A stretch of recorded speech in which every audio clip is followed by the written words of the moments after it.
इस वीडियो के अंदर हम द लास्ट लीफ चैप्टर के क्वेश्चन आंसर्स करेंगे।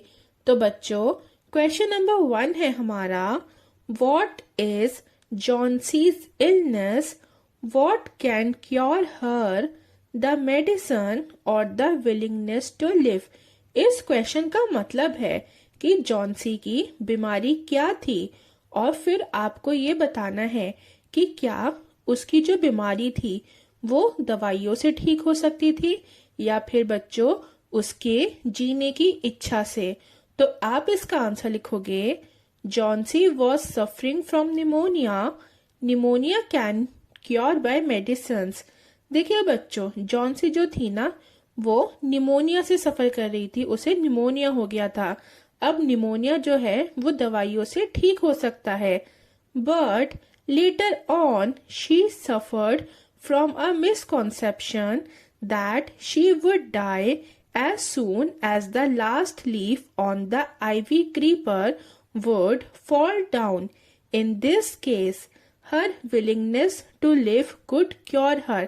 देखिए बच्चों, जैसे कि मैंने आपको बताया कि जॉन्सी जो है उसको निमोनिया हो गया था, और अगर इस केस में हम देखें तो इस केस में दवाइयां जो है वो उसे ठीक कर सकती थी, लेकिन निमोनिया के साथ साथ उसे क्या हो गया था, उसे एक मिसकॉन्सेप्शन उसके दिमाग में बैठ गया था, और वो ये था कि आईवी क्रीपर के ऊपर जब तक आखिरी पत्ती रहेगी तब तक ही वो जिंदा रहेगी। जब वो आखिरी पत्ती क्रीपर पे से झड़ जाएगी, मतलब क्रीपर से नीचे गिर जाएगी, तभी जॉन्सी जो है वो भी मर जाएगी। अब देखिए बच्चों, ये जो केस था, इस केस के अंदर अगर हम देखें तो इस केस में जॉन्सी की जो जीने की इच्छा है ना, वही सिर्फ जॉन्सी को बचा सकती थी। अब क्वेश्चन नंबर 2 है, do you think the feeling of depression Johnsy has is common among teenagers. आपको बताना है बच्चों कि जैसे जॉन्सी को थोड़ी डिप्रेशन थी, तो क्या डिप्रेशन जो है वो आजकल के टीनेजर्स में कॉमन हो गई है। तो आप इसका आंसर लिखोगे, yes I think the feeling of depression Johnsy has is common among teenagers these days, they are depressed because of various factors such as. तो देखिए बच्चों, हाँ, जॉन्सी को जैसे डिप्रेशन थी, तो डिप्रेशन जो है ना वो आजकल के टीनेजर्स में कॉमन चीज हो गई है। अब हर किसी को अलग अलग टाइप की डिप्रेशन हो सकती है, मतलब उसे अलग अलग रीजंस से डिप्रेशन हो सकती है। जैसे कि कुछ जो रीजंस हैं वो ये हैं, हाई कंपटीशन। बच्चों, कंपटीशन जो है वो दिन ब दिन हाई होता जा रहा है, जिसकी वजह से कुछ बच्चे जो हैं वो डिप्रेशन में पहुंच जाते हैं। एक्सपेक्टेशंस ऑफ पेरेंट्स, पेरेंट्स की कभी कभी एक्सपेक्टेशन जो है वो बहुत ज्यादा होती हैं, तो उस वजह से भी बच्चे डिप्रेशन में पहुंच सकते हैं।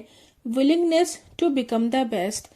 अब देखिए, कुछ बच्चे जो होते हैं ना वो ये समझते हैं कि उन्हें सबसे बेस्ट बनना है, हर बात में उन्हें बेस्ट रहना है। ओके, तो कभी कभी क्या होता है कि बेस्ट बनने के चक्कर में वो क्या करते हैं, वो डिप्रेशन में पहुंच जाते हैं। फिर है comparing their life to others. कुछ बच्चे क्या करते हैं, वो अपनी लाइफ को दूसरों से कंपेयर करते हैं। दूसरों का क्या लाइफस्टाइल है, दूसरे कहाँ कहाँ घूम रहे हैं, वो क्या क्या यूज करते हैं, क्या खाते पीते हैं, तो वो उनसे क्या करते हैं, उनकी लाइफ से अपने आप को कंपेयर करते हैं। तो जब वो कंपेयर करते हैं और उनके पास अगर वो सब चीजें नहीं होती हैं, तो वो इस रीजन से डिप्रेशन में पहुंच सकते हैं। फिर क्वेश्चन नंबर 3 है, Behrman has a dream, what is it, does it come true. आपको बताना है कि बच्चों जो पेंटर थे बेहरमैन, उनका क्या सपना था। फिर आपको बताना है कि वो कैसे पूरा हुआ। तो इसका आंसर आप लिखोगे, Berman had a dream to paint a masterpiece in his life. It does come true when he paints an ivy leaf that looks extremely natural and real. बच्चों देखिए, बेहरमैन का क्या सपना था। उनका सपना यह था कि वो अपनी लाइफ के अंदर कोई मास्टरपीस बनाए, कोई मास्टरपीस पेंट करें। अब उनका सपना जो है वो कब सच हुआ, उनका सपना तब सच हुआ जब उन्होंने आईवी क्रीपर के ऊपर जो लास्ट लीफ थी, जो आखिरी पत्ती थी, उसको पेंट करा था, उसको ड्रॉ करा था। ओके, और वो कैसी लग रही थी, वो बिल्कुल असली की लग रही थी, बिल्कुल नेचुरल और रियल लग रही थी। देखिए जॉन्सी क्या थी, जॉन्सी भी एक आर्टिस्ट थी।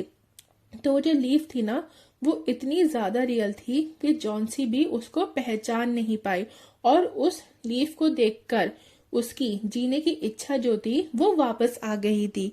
तो इस वजह से जो लीफ थी वो क्या थी बच्चों, वो मास्टरपीस था। अब क्वेश्चन नंबर 4 है, व्हाट इज बेयरमैन्स मास्टरपीस। आपको बताना है कि बेयरमैन का मास्टरपीस क्या था। व्हाट मेक्स स्यू से सो, और स्यू ने उसको मास्टरपीस क्यों कहा था। तो आप इसका आंसर लिखोगे, Behrman's masterpiece is the painting of the last leaf on the ivy creeper. Sue said it is a masterpiece because Johnsy is herself an artist, and even she can't tell that it is not a real leaf. It is because of this masterpiece she regains her will to live. तो बच्चों same वही बात जो मैंने आपको भी पहले बताई कि बेयरमैन का मास्टरपीस क्या था। बेयरमैन का मास्टरपीस था आइवी क्रीपर के ऊपर जो लास्ट लीफ थी उसको पेंट करना, ठीक है। वो लीफ जो थी वो बहुत ज्यादा रियल लग रही थी, ठीक है।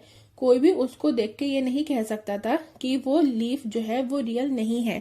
अब देखिए जॉन्सी जो है वो भी एक आर्टिस्ट थी, लेकिन वो भी ये पता नहीं लगा पाई, उसको भी नहीं पता चला कि लीफ जो है वो रियल नहीं है, ठीक है। उसको भी यही लग रहा था कि लीफ जो है वो रियल है। स्यू ने अब लीफ को मास्टरपीस क्यों कहा था, पहली बात यही कि जॉन्सी आर्टिस्ट थी, लेकिन उसको भी नहीं पता चल पाया है ना। और दूसरा रीजन ये था कि लीफ को देखकर जॉन्सी की बच्चों जीने की जो इच्छा थी वो वापस आ गई थी, ठीक है। जॉन्सी जो है वो दोबारा से जीना चाहती थी। तो इन दो रीजन से जो वो थी स्यू थी उसने लीफ को मास्टरपीस कहा था। अब आपके इस चैप्टर के क्वेश्चन आंसर्स कंप्लीट होते हैं। अगर आपको वीडियो अच्छी लगी हो, पसंद आई हो, तो बच्चों प्लीज वीडियो को लाइक और चैनल को सब्सक्राइब कर दें और बेल आइकन को भी प्रेस कर दीजिएगा ताकि जब भी मैं कोई न्यू वीडियो अपलोड करूं तो आपको उसका नोटिफिकेशन मिल जाए।